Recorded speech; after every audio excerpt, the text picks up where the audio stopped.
नमस्ते दोस्तों। द्वारकाधीश की मूर्ति में कैसे समा गई मीराबाई। पौराणिक कथा के अनुसार मीराबाई के बाल मन में कृष्ण की ऐसी छवि बसी थी कि किशोर अवस्था से लेकर मृत्यु तक उन्होंने कृष्ण को ही अपना सब कुछ माना। जोधपुर के राठौड़ रतन सिंह जी की एकलौती पुत्री मीराबाई का जन्म 16वीं शताब्दी में हुआ था। बचपन से ही वह कृष्ण भक्ति में रम गई थी। मीराबाई के बचपन में हुई एक घटना की वजह से उनका कृष्ण प्रेम अपने चरम अवस्था तक पहुंचा। एक दिन उनके पड़ोस में किसी बड़े आदमी के यहाँ बारात आई। सभी औरतें छत पर खड़ी होकर बारात देख रही थी। मीरा भी बारात देखने लगी।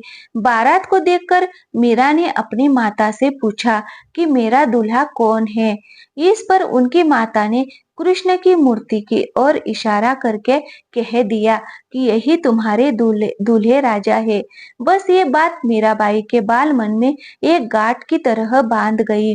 बाद में मीराबाई की शादी महाराणा सांगा के पुत्र भोजराज, जो आगे चलकर महाराणा कुंभा कहलाए, से कर दी गई। इस शादी के लिए पहले तो मीराबाई ने मना कर दिया, लेकिन जोर देने पर वो फूट फूट कर रोने लगी। शादी के बाद विदाई के समय वो कृष्ण की वही मूर्ति अपने साथ ले गई जिसे उनकी माता ने उनका दूल्हा बताया था। ससुराल में अपने घरेलू कामकाज निपटाने के बाद मीरा रोज कृष्ण के मंदिर चली जाती और कृष्ण की पूजा करती। उनकी मूर्ति के सामने गाती और नृत्य करती। उनके ससुराल वाले तुलजा भवानी यानी दुर्गा को कुल देवी मानते थे। जब मीरा ने कुल देवी की पूजा करने से इनकार कर दिया तो परिवार वालों ने उनकी श्रद्धा भक्ति को मंजूरी नहीं दी। मीराबाई की ननद उदाबाई ने उन्हें बदनाम करने के लिए उनके खिलाफ एक साजिश रची। उसने राणा से कहा कि मीरा का किसी के साथ गुप्त प्रेम है और उसने मीरा को मंदिर में अपने प्रेमी से बात करते देखा है।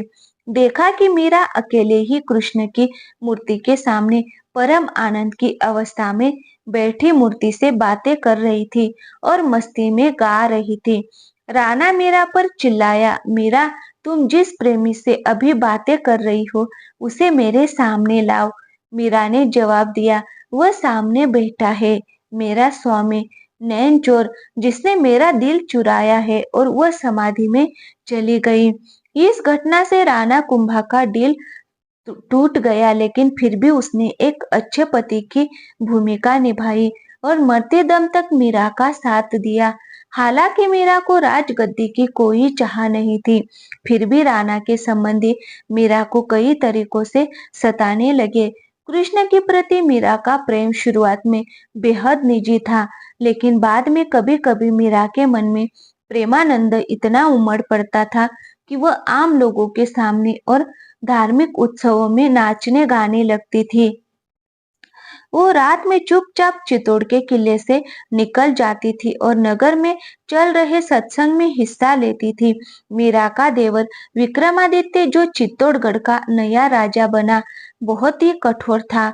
मीरा की भक्ति, उनका आम लोगों के साथ घुलना मिलना और नारी मर्यादा के प्रति उनकी लापरवाही का उसने कड़ा विरोध किया।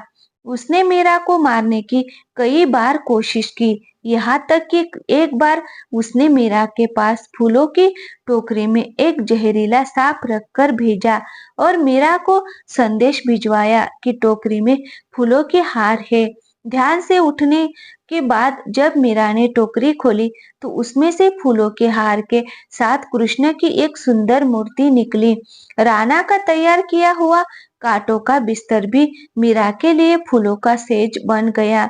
जब मीरा उस पर सोने चली गई, जब यातनाएं बर्दाश्त से बाहर हो गई, तो उन्होंने चित्तौड़ छोड़ दिया।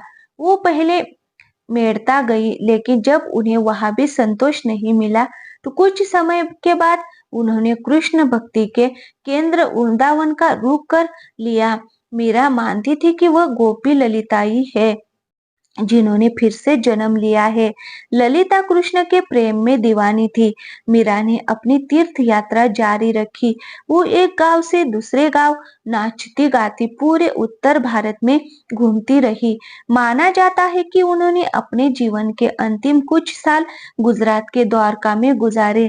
ऐसा कहा जाता है कि दर्शकों की पूरी भीड़ के सामने मीरा द्वारकाधीश की मूर्ति में समा गई। वीडियो अगर पसंद आया हो तो चैनल को लाइक और चैनल को सब्सक्राइब जरूर करें और अपने दोस्तों के साथ शेयर जरूर करें। धन्यवाद दोस्तों, मिलते हैं अगले वीडियो में।